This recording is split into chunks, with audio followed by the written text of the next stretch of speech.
का market with Gopal के channel पर बहुत बहुत स्वागत है। फ्रेंड्स, मेरा नाम है गोपाल लोहार और मैं हूं एक SEBI registered research analyst. Friends, यहां पर जितने भी हम स्टडी करते हैं वो सारी की सारी केस स्टडी पर्पस के हिसाब से है। बाय सेल की रिकमेंडेशन बिल्कुल भी नहीं। अगर आपको सर्विस चाहिए इंडेक्स के अंदर, इक्विटी के अंदर, आप तो मेरे ग्रुप को ज्वाइन कर सकते हैं, टेलीग्राम चैनल को, और वहाँ पर मैं आपको रिकमेंडेशन प्रोवाइड कर दूंगा। लेकिन यूट्यूब के ऊपर अब सिर्फ और सिर्फ केस स्टडी पर्पस के हिसाब से वीडियो बनाते हैं, तो यहाँ से कोई भी बाई सेल के रिकमेंडेशन मत मानना। ये सिर्फ लर्निंग पर्पस के हिसाब से कि मार्केट में क्या हो सकता है और क्या नहीं हो सकता, उसकी पूरी की पूरी प्रोबेबिलिटी रहेगी। ठीक है, तो हम हमारी एनालिसिस को चालू करते हैं। और फ्रेंड्स, आप जानते हो कि आज फ्राइडे मंडे के दिन मार्केट में किस कदर का कोहराम मचा। मार्केट सी दिन 900 पॉइंट 1000 पॉइंट गैप डाउन खुली और गैप डाउन खुलने के बाद में रिकवर करके ऊपर की तरफ बंद हो गई। मतलब हमने लास्ट टाइम जो बात करे थे उसको एक बार देख लेते हैं। हम शुरू से बात करते हुए चले आ रहे थे। मैंने आपको बोला था ये चारों मेन जब टाइट हो जाएंगे उसके बाद में जिधर भी जाएगा स्पीड से जाएगा, ये हमने बात करी थी। और फ्राइडे के दिन ये जो कैंडल बना करके गया था, मैंने आपको क्या बोला था, ये जो कैंडल है इसने नीचे की तरफ 22,900 के नीचे क्लोज कर दिया है। इसका मतलब खेला चालू हो जाएगा। लेकिन खेल जो चालू होगा वो इस तरह से गैप डाउन होकर के आएगा मंडे के दिन, वो किसी को नहीं पता था। मतलब मेरे को लगता है कि 10 में से ये जो नीचे की तरफ जो मार्केट इतना खुला ना, 10 में से किसी एक के पास ही पोजीशन होगी, अदरवाइज बाकी 9 जनों के पास कोई भी पोजीशन नहीं थी ज़्यादा। और किसी ने ये सोचा भी नहीं था कि मंडे के दिन मार्केट में इस तरह से जो है गैप डाउन हो सकता है। एक तरह से कहिए कि आज ब्लैक मंडे बन गया इंडिया के लिए। और पूरी वर्ल्ड मार्केट है बहुत तहस नहस गजब की गिरी। ठीक है, तो इस तरह से गैप डाउन हुआ हमारे मार्केट। और दोस्तों, हमेशा याद रखना, मैं आपको बोला है कि ये जो हमारी करेक्शन है वीकली की 200 ईएमए पर ख़त्म हो गई, ये ध्यान रखना। और वीकली की 200 ईएमए आज की तारीख में आ रही है 20,000 के आसपास। तो अभी भी हमारे पास 2000 पॉइंट का फॉल नीचे की तरफ बचा हुआ है। ठीक है, जब तक ये हमारे 2000 पॉइंट के फॉल नीचे की तरफ ख़त्म नहीं होता है, ऊपर की तरफ में जो भी राइज होता है उस पर विश्वास करने की ज़रूरत नहीं है। अब हमारे सामने पिक्चर क्लियर हो चुकी है, इसीलिए पिक्चर क्लियर शुरू से ही थी। पिछले 6 महीने से डाउन साइड में चल रहे हैं, सिर्फ एक बाउंस बैक आया था यहाँ पर थोड़ा सा हुआ था, बाकी और कुछ भी नहीं था। तो पूरा नीचे खुले इस तरह से काम हुआ, इस तरह से काम नहीं हुआ। मार्केट इतनी गैप डाउन खुली और मार्केट में इस तरह हो। अब मैं आपको एक चीज़ बताना चाहता हूँ कि 2025 जो है पूरा पूरा 2025 सेलिंग साइड में रहने वाला है। दूसरी चीज़ ये, मार्केट में बाउंस बैक आएंगे, ऐसा नहीं कि नहीं आएंगे। कि मार्केट जैसे अभी इतना नीचे गिरी, हो सकता है कि यहीं से 200-300 पॉइंट का गैप अप लेकर के इस गैप को फिल करने की कोशिश करे। लेकिन ये गैप फिल अभी नहीं होगा, ये गैप फिल अभी नहीं होगा, आने वाले कुछ समय तक नहीं होगा, बाद में होगा गैप फिल। ठीक है, बाउंस बैक आएंगे, इस तरह की रैली बाद में वापस आएगी। जैसे मान लो 21,000 चलेगा, 21,000 से 22-23,000 वापस आ जाएंगे। लेकिन होना जाना कुछ नहीं है, पूरे साल में हम नीचे की तरफ ही रहेंगे। और बाजार जो है कम से कम करेक्शन करेगा 1.5 साल तक की। और करेक्शन हमारे स्टार्ट यहाँ से हुई है, 6 महीने अभी हमको हुए हैं, 6 से 8 महीने और लगेंगे कहने का मतलब। ठीक है, तो अभी हमारी करेक्शन में समय बचा हुआ है और नीचे के पॉइंट भी बहुत सारे बचे हुए हैं। इसलिए ज़्यादा कुछ इंट्राडे करो, मस्त रहो। और ज़्यादा ये जो बॉटम बॉटम चिल्लाते हैं, इनको बॉटम चिल्लाने दो। पिछले 6 से 7 महीने से बॉटम बॉटम चिल्लाया जा रहा है, लेकिन एक बार भी ये नहीं बोल रहे हैं कि ऊपर में ये 26,000 का टॉप इतने दिनों बाद कटेगा, कब क्या होगा, हमें ये करना चाहिए, ये नहीं करना चाहिए। सिर्फ बॉटम ढूंढ रहे हैं। मेरे को एक बात समझ में नहीं आ रही है, आज हर एक आदमी बॉटम ढूंढने में क्यों लगा हुआ है। बॉटम अगर आप ढूंढने में लगे हुए, इसका मतलब बॉटम नहीं बनी हुई है। ध्यान रखना, बॉटम बनने में समय लगेगा, बहुत कुछ समय लगेगा। ठीक है, तो अब हम बात कर लेते हैं। आज सब कुछ गिरा हुआ है, आज जो उठा करके देखोगे सब कुछ गिरा हुआ है। अब हम ये बात करते हैं कि आने वाले समय में क्या हो सकता है। याद है मार्च महीने में एक कैंडल बनी थी, ग्रीन कलर की कैंडल, वो पूरी इसने ख़त्म कर दी है, पूरी ख़त्म कर दी इस महीने के अंदर। अभी तो स्टार्ट हुआ है महीना। दूसरी चीज़ ये कि वीकली के अंदर ये जो लास्ट ग्रीन कलर की कैंडल बनी थी, ये भी पूरी ख़त्म कर दी इसने आज के दिन में गैप डाउन करके।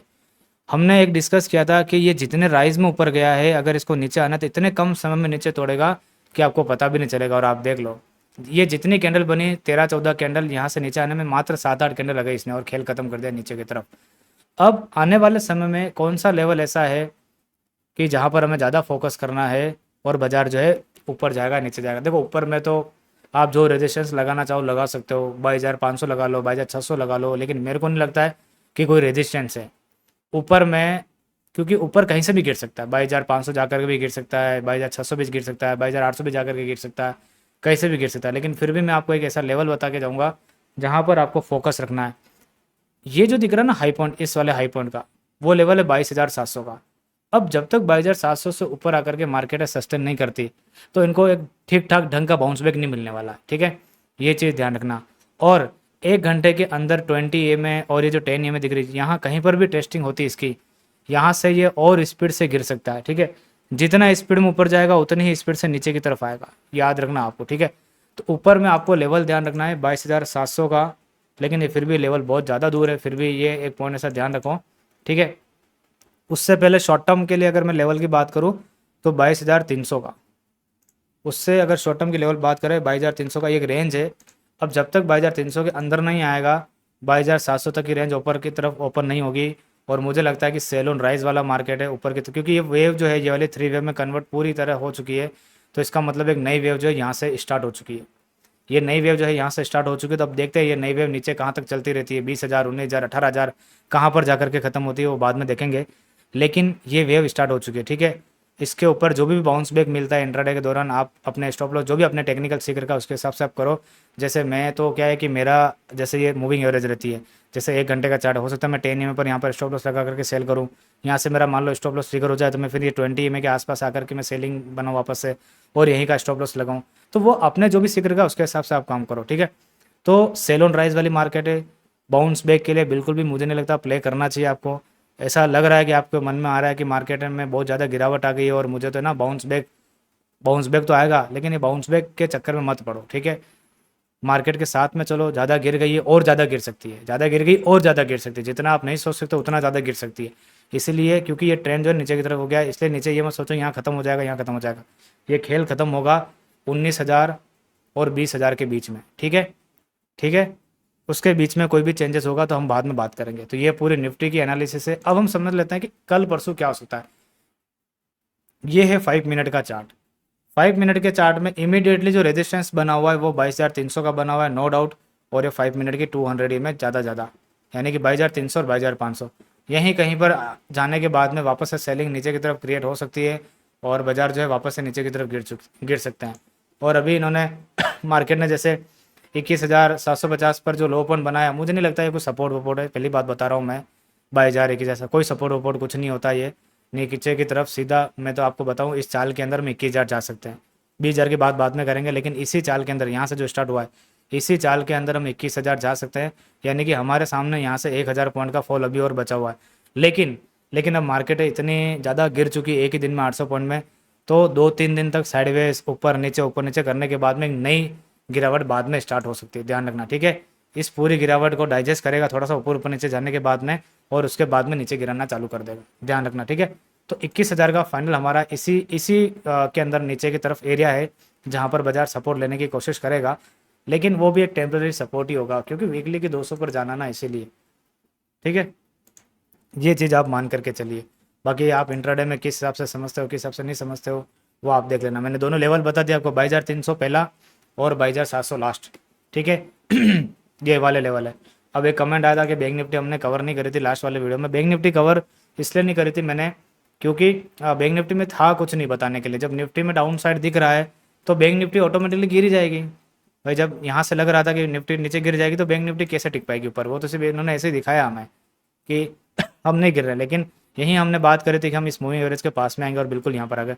तो बैंक निफ्टी में भी छोटा मोटा रिकवरी आ सकती है, जैसे आरबीआई की मॉनेटरी पॉलिसी उसके कारण, या वर्ल्ड मार्केट में थोड़ा बहुत रिकवर आ जाए उसके कारण, लेकिन वो सब टेम्प्ररी होगा। मैं बता रहा हूँ आपको, सब टेम्प्ररी होगा। ऊपर जाने वाले राइज में मैं अभी भी बता रहा हूँ ज़्यादा विश्वास नहीं करना है, ठीक है। और वापस नीचे की तरफ गिर सकता है। और बैंक निफ्टी की जो फाइनल करेक्शन है ना, वो इस वाले पॉइंट पर खत्म होगी 43,000 पे, ध्यान रखना 43,000 पे। तो अभी तो बैंक निफ्टी में बहुत बड़ा फॉल बचा हुआ, अभी तो बहुत फॉल बचा हुआ है, इसीलिए ज़्यादा इसको भी अब ज़्यादा दिल पे लगाने की ज़रूरत नहीं है। अब 1 घंटे के दौरान मैं आपको थोड़ा सा सपोर्ट बताता हूँ। ये वाला एरिया नॉर्मल आप भी जानते हो, ये वाला एरिया 50,800 का एरिया, 50,800 के आसपास काम करके हल्का फुल्का अंदर अंदर जा चुका के फिर से नीचे की तरफ गिर सकता है। इमीडिएटली रेजिस्टेंस की बात करूँ तो 50,200 इमीडिएटली, ये 1 घंटे की जो 200 है, ठीक है। 50,200 इमीडिएटली रेजिस्टेंस है। और नीचे का पहला तो आपको पता है सपोर्ट कहाँ पर आ रहा है, 47,700। और उसके बाद में तो सीधा वीकली की 200 में, मतलब कुल मिलाकर के आप ये समझ जाओ कि सारे इंडेक्स के करेक्शन जितने भी है सबकी वीकली 200 पर होगी। जब तक वीकली 200 को टेस्ट नहीं करते तब तक मुझे लगता है कि आपको साइडवेज होकर के देखना चाहिए बाजार को, या फिर इंट्राडे में जो भी करते हैं उसके हिसाब से काम करना चाहिए। आज मैं आपको एक इंडिया विक्स का चार्ट भी बताना चाहता हूँ। पिछले हमारी करेक्शन ने पता इंडिया में कब से स्टार्ट हुई थी, 1 अक्टूबर 2024 से स्टार्ट होती है और हमने 6 महीने पूरे निकाल दिए करेक्शन के अंदर। इन 6 महीने के दौरान में हमारा मार्केट के अंदर एक बार भी इंडिया विक्स में इतना बड़ा उछाल नहीं आया था। आप देखोगे ध्यान से, 1 अक्टूबर के आसपास है, देखो ये नवंबर है 2024 का, ये अक्टूबर के आसपास है, हम ऊपर नीचे करते रहे लेकिन कहीं पर भी उछाल नहीं आया था। मतलब इंडिया विक्स जब तक नहीं बढ़ कब तक नहीं बढ़ता है, इंडिया विक्स तब बढ़ता है जब पैनिक सिचुएशन क्रिएट होती है। तो इन 6 महीनों के अंदर बाजार तो नीचे की तरफ गिर रहता है लेकिन पैनिक सिचुएशन जो है ना एक बार भी क्रिएट नहीं हुई। लेकिन आज जाकर के मार्केट में जो इस तरह का क्रैश आया मार्केट के अंदर, उसके बाद में जाकर के आप इंडिया विक्स देखो, सीधा 13 से लेकर के 22 हो गया। तो इंडिया विक्स अब जाकर के बढ़ा है, बाकी पहले इतना बड़ा ही नहीं था, पहले इतना बड़ा ही नहीं था और अब जाकर के इतना बड़ा है। तो इंडिया विक्स बढ़ चुका है, तो इंडिया विक्स बढ़ चुका है, इसका मतलब वॉलेटिलिटी जो है क्रिएट हो चुकी है। बाजार आपको ऊपर नीचे बहुत भयंकर दिख सकते हैं। हो सकता है कि एक दिन में पूरे इंट्राडे में 400 पॉइंट भी बढ़ जाए और इंट्राडे में 400 पॉइंट बड़े बड़े हुए इंट्राडे में ही खत्म कर दे, क्योंकि जिस हिसाब से ये इंडिया विक्स बढ़ चुका है तो अब सावधानी। पहले पैनिक नहीं था ना, अब पैनिक मच चुका है, पैनिक मच चुका है तो पैनिक में सेलिंग और स्पीड से आती है। ठीक है, तो ये इंडिया विक्स जो है मुझे नहीं लगता इसका पिक यहाँ कहीं लग चुका है, थोड़ा दिन साइडवेज रहने के बाद में फिर से बढ़ सकता है, फिर से बढ़ सकता है। तो इंडिया विक्स को भी ध्यान में रखते रहना, देखते रहना, इंडिया विक्स यहीं सस्टेन तो नहीं कर रहा है। अगर यहीं सस्टेन कर रहा है तो मार्केट है थोड़ा बहुत यहाँ रिकवर करके स्पीड से टूट सकती है। ठीक है, तो इन चीज़ों को ध्यान में रखना। आपको लगता है कि शेयर बहुत सारे सस्ते होकर खरीद लेना चाहिए, बिल्कुल भी अभी थोड़ा अवॉइड करो। समय आएगा, मैं आपको बताऊंगा किस समय ज़्यादा इन्वेस्टमेंट करनी चाहिए और किस समय नहीं करनी चाहिए। और फ्रेंड्स आपसे एक रिक्वेस्ट है, ये चैनल मैंने पहले, मेरा एक पुराना चैनल था, ये चैनल मैंने अभी नया नया बनाया, तो फटाफट से हमारे चैनल के ऊपर 500 से लेकर के 1000 सब्सक्राइबर कर दो, ताकि हमारा चैनल जल्दी रीच करे, हम लोगों में जल्दी आगे जाए और मैं आपको एक वैल्यूबल इन्फॉर्मेशन आपको प्रोवाइड कर सकूं। जिस हिसाब से मैंने आपको एक एक चीज़ पॉइंट टू पॉइंट यहाँ पर नोट करवाई मैंने और आपको बताया कि यही हो सकता है, ये नहीं हो सकता। और अब मैंने आपको क्या बोला, एक बार डायरेक्शन चूज़ करना, तो फिर मैं आपको बताऊँगा कि एनालिसिस क्या होती है। तो अब हमारा पॉइंट स्टार्ट हो चुका है। अब मार्केट में ऊपर जो भी जाता है टेम्प्ररी होगा, सेलिंग करते हुए चलना है, स्टॉप लॉस वगैरह लगाते हुए, और नीचे के टारगेट हमारे ओपन हो चुके हैं। कम से कम हम 20,000 और 19,000 की रेंज में जाने के लिए तैयार हो चुके हैं। उसमें समय लगेगा, 2 महीना 3 महीना 4 महीने समय लग सकता है। अभी तो हमने ये फॉल जो बनाया है, यहाँ पर हम कितना साइडवेज होते हैं वो देखना पड़ेगा, ऊपर नीचे, क्योंकि एकदम से इतना बड़ा फॉल है तो रुकता है कि नहीं रुकता है, यहाँ पर कितना बाउंस बैक आता है। ठीक है, तो ये जो ग्रीन कलर की कैंडल दिख रही है ना, मुझे ऐसा लगता है कि 22,300 के पास जाने के बाद में फिर से मार्केट है नीचे आ सकती है। तो ऊपर में मुझे लगता है कि बाइंग की तरफ आपको बिल्कुल भी ध्यान नहीं देना चाहिए, 100 बात की एक बात। ठीक है, सारा ध्यान नहीं, एक आध दिन मान लो कभी 22,600 700 चला भी जाए तो उसे टेम्पररी होगा, एक आध दिन के लिए, सब खत्म हो जाएगा अगले दिन वापस से, ध्यान रखना। ठीक है, तो ये पूरा मार्केट की एनालिसिस मैंने आपको शेयर करी, क्योंकि मुझे पता था कि ज़रूरत तो लगेगी एनालिसिस की, मार्केट में जिस हिसाब से खून खराबा हुआ है। ठीक है, और बैंक निफ्टी में अभी बहुत फॉल अभी बचा हुआ है, बैंक निफ्टी में फॉल बहुत बचा हुआ है। और बैंक निफ्टी की मुझे लगता है बहुत गंदी 12 बजने वाली, बहुत गंदी 12 बजने वाली है। और जिस हिसाब से बैंक निफ्टी टूटेगी ना, लोगों को चीखें निकाल देगी, मुझे ऐसा लगता है। 43,000 के आसपास बैंक निफ्टी का नीचे का है, मुझे लगता है कि आने वाले समय और ख़राब हो सकता है, ये तो कुछ भी नहीं है, और ख़राब हो सकता है। तो देखते हैं अब क्या होता है क्या नहीं होता है। ऊपर में बिल्कुल भी मुझे लगता है कि ज़्यादा ध्यान देने की ज़रूरत नहीं है। ठीक है, जो ध्यान देना है नीचे की तरफ ही, नीचे गिरता है तो उसको आप नॉर्मल मानते हुए काम करते रहना। ऊपर में मुझे लगता है ज़्यादा अब ज़रूरत नहीं है ज़्यादा ध्यान देने की, क्योंकि इस वाले एरिया से ब्रेकडाउन हो चुका है इसीलिए।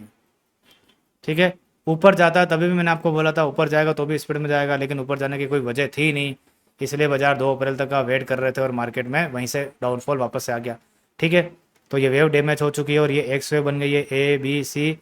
इसमें वापस WXY बनाना चाहो तो भी बना सकते हो, उसमें कोई फ़र्क नहीं पड़ता। जैसे ये ABC अगर बनाते हो ना, तो ये WXY, फिर ये X, फिर ये Z, फिर ये X, फिर Y, फिर X, फिर Z, इस तरह से चलता रहेगा। मतलब सबकी अलग अलग काउंटिंग होती है।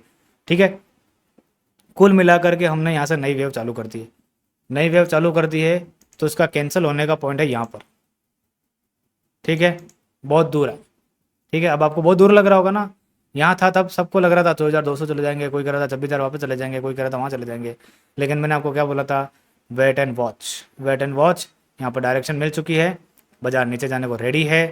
ठीक है, ये 3 वेव, बहुत जने कह रहे थे पार्टी शुरू हुई है, सबकी पार्टी नहीं खत्म कर दी मार्केट ने।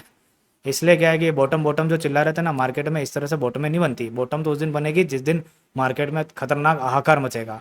ठीक है, तो वो अभी खतरनाक हाहाकार मचना अभी और बाकी है। तो और आगे अच्छी अच्छी बातें करेंगे हम फ्रेंड्स। लाइक कर देना वीडियो को, शेयर कर देना, सब्सक्राइब कर देना और मेरे चैनल पर फटाफट से सब्सक्राइब कर दो, शेयर करके बढ़वा दो फटाफट से। तो आज के वीडियो को यहीं पर वाइंड अप करते हैं। Thank you so much.